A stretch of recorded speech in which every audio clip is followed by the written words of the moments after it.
मित्रांनो नमस्कार. तुमचं माझ्या YouTube चॅनलमध्ये स्वागत आहे. आजच्या या व्हिडिओच्या माध्यमातून आपल्याला विषय निवड हा जो भाग 2 आहे त्याविषयी चर्चा करायची आहे. म्हणजेच मी अगोदर जो भाग 1 घेतला होता त्यामध्ये जे काही आपले शिक्षक बांधव आहेत, भगिनी, त्यांनी आर्ट मधून म्हणजे बी-ए केलं असेल आणि बी-एला कोणकोणते त्यांचे विषय असतात, त्या विषयानुसार त्यांना शिकवण्यासाठी कोणत्या विषयाची निवड करता येते याविषयी आपण या अगोदरच्या व्हिडिओमध्ये जाणून घेतलेलं आहे. आजच्या या व्हिडिओमध्ये जे काही आपले शिक्षक बंधू आणि भगिनी आहेत, ज्यांचा सायन्स हा विषय असतो, म्हणजे ज्यांनी पदवीमध्ये बी-एससी ही डिग्री प्राप्त केलेली आहे, त्या शिक्षक उमेदवारांविषयी आपल्याला चर्चा करायची आहे. म्हणजेच जर आपण या बी-एससी ही जी डिग्री आहे, हा जो 3 वर्षाचा कोर्स असतो, त्याचे एकूण जे काही 6 सेमिस्टर असतात, त्या 6 सेमिस्टरमध्ये कुठले विषय आपले असले म्हणजे आपल्याला तो विषय शिकवण्यासाठी निवडता येतो का हे बघायचंय. बघा पुनश्च एकदा सांगतोय मी, या अगोदरच्या व्हिडिओमध्ये सुद्धा मी यावर चर्चा केलेली आहे, की बी-एडला ज्या काही आपल्या मेथड असतात, त्या मेथड आणि अध्यापन करण्यासाठी जेव्हा आपली नियुक्ती होते, ते जे विषय आपण निवडतो, याचा फारसा काही असा संबंध नसतो, हे आपण लक्षात घ्यायला पाहिजे. कारण काय, तर आपण जेव्हा बी-एससी ही पदवी घेतो, तेव्हा बी-एससीला वेगवेगळ्या त्याच्या ब्रँचेस असतात. म्हणजे कोणी बी-एससी मॅथेमॅटिक्स करतंय, कोणी बी-एससी बायोलॉजी करतोय, कोणी बी-एससी मायक्रोबायोलॉजी करते, कोणी बी-एससी कॉम्प्युटर सायन्स करते, कोणी बी-एससी जिओग्राफी मधनं करते. वेगवेगळ्या याच्या ज्या आहेत, आता ते याहीपेक्षा जास्त वाढलेल्या आहेत. त्याच्यामधल्या ज्या काही ब्रँच आहेत त्या. परंतु जो काही आपला शिक्षण विभाग आहे, यामध्ये शालेय शिक्षणामध्ये जे काही गट आहेत, त्या गटामध्ये मुख्यत्वे कोणते विषय असतात आणि ते विषय शिकवण्यासाठी काय शैक्षणिक पात्रता लागते हे आपल्याला बघायचं आहे. बघा 1 ते 5 चा गट असतो, 6 ते 8 चा गट असतो आणि 9 ते 10 चा गट असतो. तर हा जो भाग येतो म्हणजे आपले जे पदवीधर उमेदवार असतात, त्यांचा 6 ते 8 आणि 9 ते 10 या गटासाठी विचार केला जातो विषयानुसार. हे लक्षात घ्या. 1 ते 5 ऑल एच-एस-सी डी-एड अशी नियुक्ती तिथे होते आणि त्यांना सर्व विषय शिकवावे लागतात. परंतु 6 ते 8 चा जो गट आहे, या गटामध्ये विषयानुसार नियुक्ती होते. मग आता सायन्स विभागामध्ये आपण जर विचार केला, तर 2 मेजर विषय आहेत. एक आहे गणित आणि दुसरा आहे विज्ञान. गणिताचा जर आपण विचार केला 6 ते 8 पासून आणि पुढे 9 ते 10 पर्यंत जर आपण विचार केला, तर त्याची विभागणी सुद्धा 2 विभागामध्ये आहे. एक आहे अल्जेब्रा आणि दुसरा आहे जॉमेट्री. त्याच्यानंतरचा जो भाग आहे तो म्हणजे विज्ञान विषय, सायन्स हा जो आहे. सायन्समध्ये कोणकोणते विषय येतात, तर त्याच्यामध्ये त्यांनी एकत्रितपणे केमिस्ट्री येते, त्याच्यानंतर बायोलॉजी येते आणि फिजिक्स येतो. या 3 विषयाचं तिथं म्हणजे अध्यापन हे जे शिक्षक उमेदवार आहेत यांना करावं लागतं. मग आता या विषयाची निवड कोण करू शकतो? म्हणजे जसं गणित विषय आहे. गणित विषयाची समजा बी-एससी मॅथ बी-एड अशी जागा आलेली आहे किंवा बी-एससी बी-एड कंसात ते लिहितात मॅथेमॅटिक्स. मग याची पात्रता काय आहे? शैक्षणिक पात्रता. तर जे आपले शिक्षक उमेदवार आहेत, ज्यांनी बी-एससीला 3ही वर्षासाठी गणित हा विषय निवडलेला आहे, ते शिक्षक उमेदवार या गणित विषयाचं अध्यापन करण्यासाठी पात्र आहेत, हे लक्षात घ्या.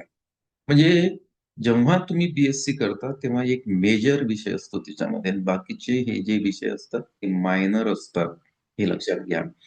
म्हणजे बीएससी तुम्ही मॅथमॅटिक्स केलं तर मॅथमॅटिक्स हा मेजर विषय आहे, म्हणजे मुख्य विषय आहे. बीएससी तुम्ही जर बायोलॉजी केलं तर बायोलॉजी हा जो आहे हा त्याच्यामधला मुख्य विषय आहे. बाकीचे जे विषय असतात तुम्ही घेता ते मायनर विषय असतात. तुम्ही जर बीएससी कॉम्प्युटर सायन्स मध्ये केलं तर कॉम्प्युटर सायन्स हा त्याच्यामधला मेजर विषय पकडला जातो. बाकीचे विषय जे आहेत ते मायनर पकडला जातात.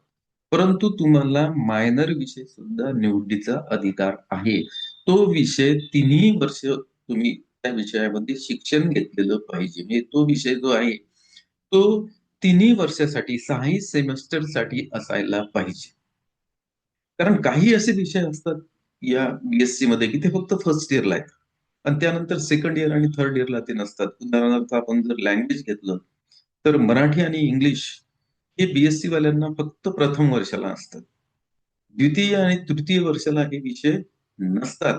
त्यामुळे लँग्वेज शिकवण्यासाठी सायन्स ग्रुपचे जे काही आपले शिक्षक उमेदवार आहेत ते पात्र ठरत नाहीत. कारण त्यांना तिन्ही वर्षाला हा विषय नसतो हे आपण लक्षात घ्यायला पाहिजे. पण ज्यांचा सायन्स ग्रुप आहे ते जे आपले शिक्षक उमेदवार आहेत ते गणित, विज्ञान शिकवण्यासाठी पात्र आहेत. हे सुद्धा इथं महत्वाचं आहे. चला तर मग आता आपल्याला या विषयीचा एक इथं स्क्रीन मी शेअर करतो आणि याची थोडीशी आपण डिटेल्स माहिती घेऊ. म्हणजे वेळेवर आपल्याला जी काही जाहिरात येते आणि जाहिरात आल्यानंतर तुम्हाला जो विषय निवडा लागतो तेव्हा तुमचं कन्फ्युजन होणार नाही. बघा मी इथं जे टेबल आहे हा टेबलमध्ये इथं मी दिलेलं आहे बीएससी. आता बीएससी चे जे काही वर्गीकरण केले जाते जे काही मुख्य त्याचे भाग आहेत ज्या काही त्याच्या ब्रँचेस आहेत बीएससीच्या त्या कशा प्रकारे आहेत. एक तर बीएससी मॅथमॅटिक्स असू शकते, बीएससी बायोलॉजी असू शकते, बीएससी कम्प्युटर असू शकते आणि बीएससी काही लोकांना मायक्रोबायोलॉजी हा सुद्धा त्याच्यामध्ये विषय. मग आता बीएससी जे काही आपले शिक्षक उमेदवार ज्यांनी मॅथमॅटिक्स घेतलेली आहे ज्यांची पात्रता बीएससी ला मॅथ, फिजिक्स आणि केमिस्ट्री हे तीन विषय त्यांना असतात. तेव्हा हा जो उमेदवार आहे हा दोन्ही ग्रुपसाठी पात्र आहे लक्षात घ्या. कारण काय तर या उमेदवाराला मॅथही 3 वर्ष असते, फिजिक्सही 3 वर्ष आहे, केमिस्ट्री सुद्धा 3 वर्ष आहे. म्हणून ज्यांना बीएससी ला मॅथमॅटिक्स, फिजिक्स आणि केमिस्ट्री असेल हे उमेदवार गणित आणि सायन्स दोन्ही विषय शिकवण्यासाठी पात्र आहेत. हे इथं तुम्ही लक्षात घ्यायला पाहिजे. ज्या शिक्षक उमेदवारांना बीएससी ला बायोलॉजी सोबत केमिस्ट्री असतो तर हे जे शिक्षक उमेदवार आहेत हे फक्त विज्ञान विषय शिकवण्यासाठी पात्र आहेत 6 ते 8 आणि 9 ते 10च्या गटाला लक्षात घ्या. दोन्ही गटाला 6 ते 8 आणि 9 ते 10च्या गटासाठी. काही उमेदवारांना बीएससी यांच्यासोबत मॅथ, कॉम्प्युटर सायन्स आणि फिजिक्स असते. तर हे जे शिक्षक उमेदवार आहेत हे मॅथमॅटिक्स म्हणजे गणित विषय शिकवण्यासाठी पात्र आहेत. कारण गणित विषय हा त्यांना तिन्ही वर्ष असतो. परंतु आता कॉम्प्युटर जर म्हटलं तुम्ही तर कॉम्प्युटर हा जो आहे संगणकशास्त्र हा विषय आपल्याकडे अजून तरी हायस्कूल विभागासाठी आलेला नाही. आणि जिथं तो आलेला असेल तिथं तो नॉन ग्रॅड असतो. त्यामुळे त्याचा फारसा असा फायदा होत नाही.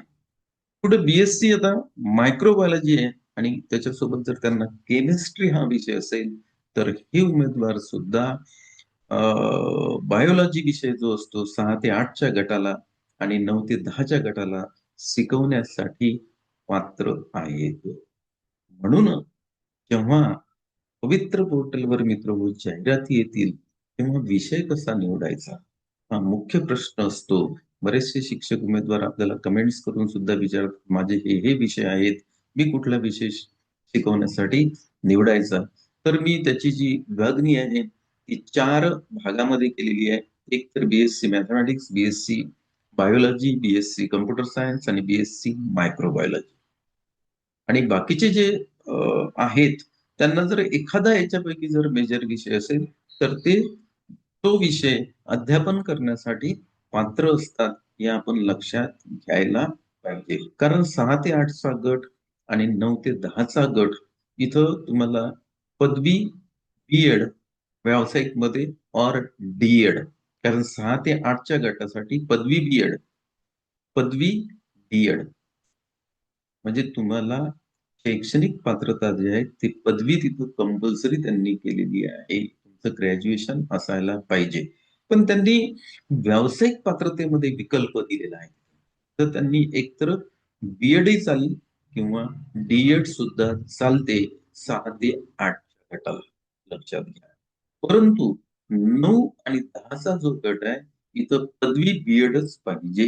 म्हणजे शैक्षणिक पात्रता पदवी असली पाहिजे आणि व्यावसायिक पात्रता बीएड असायला पाहिजे.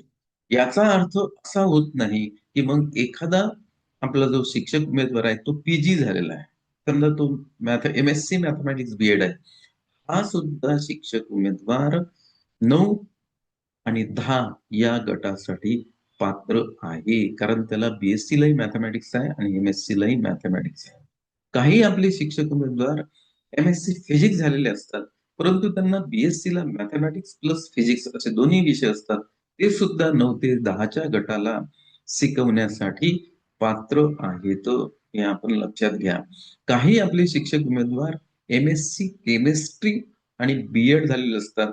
तर हे सुद्धा शिक्षक उमेदवार यांना जर बीएससी ला मॅथमॅटिक्स आणि केमिस्ट्री असेल, तर हे गणित आणि सायन्स दोन्ही विषय शिकवण्यासाठी पात्र आहेत 9 ते 10च्या गटाला. तर मित्रहो, आजच्या आपल्या या व्हिडिओच्या माध्यमातून आपण जाणून घेतलेलं आहे, की जे शिक्षक उमेदवार बंधू आणि भगिनी ज्यांचं सायन्समध्ये ग्रॅज्युएशन झालंय, ज्यांच्याकडे बीएससी ही पदवी आहे, त्या उमेदवारांनी शिकवण्यासाठी म्हणजे अध्यापन करण्यासाठी विषय कसे निवडायचे हे एक लक्षात घ्यायचं आहे. सेल्फ सर्टिफिकेशन करत असताना ग्रॅज्युएशनचे विषय ते पूर्ण तिथं नोंदवावे आपल्याला लागतात. ते नोंदवायलाच पाहिजेत. परंतु मी जे हा व्हिडिओ घेतलेला आहे, हा व्हिडिओ जेव्हा पवित्र पोर्टलवर ह्या ज्या संस्था आहेत त्यांच्या जाहिराती येतात, तेव्हा जाहिरातीमधली कोणती जाहिरात म्हणजे त्यांनी काय मागितलेलं आहे? कारण जाहिरातीमध्ये कसं दिलेलं असते बघा, जाहिरातीमध्ये बी-ए बी-एड, बी-एससी बी-एड असं दिलेलं असतं. पुढे त्यांनी विषय दिलेला सब्जेक्ट असते त्याच्यामध्ये. त्या सब्जेक्टमध्ये कुठं मराठी, कुठं इंग्लिश, कुठं गणित, कुठं विज्ञान. मग अशा वेळेस मी कोणता विषय शिकवण्यास पात्र आहो, त्या बाबतीतला हा आपण व्हिडिओ बनवलेला आहे. आणि या व्हिडिओचा तुम्हाला जरूर फायदा होणार आहे मित्रहो. हा 1-2 वेळा बघा आणि आणखी तुम्हाला काही अडचण असेल तर जरूर कमेंट्समध्ये लिहा. मी माझ्या परीने त्याचे उत्तर तुम्हाला देण्याचा प्रयत्न करणार आहे. तर ठीक आहे. आजच्या या व्हिडिओमधून आपण विषय निवडीविषयी माहिती घेतली आहे. हा व्हिडिओ तुम्हाला आवडला असेल, याला लाईक करा. माझ्या चॅनलवर तुम्ही जर नवीन असाल तर याला सबस्क्राईब करा. म्हणजेच तुम्हाला अशा प्रकारच्या मी नवीन व्हिडिओ बनवतो त्याचं नोटिफिकेशन्स मिळणार आहे. तर मी आजच्या या चर्चेला आता पूर्णविराम देतो. धन्यवाद.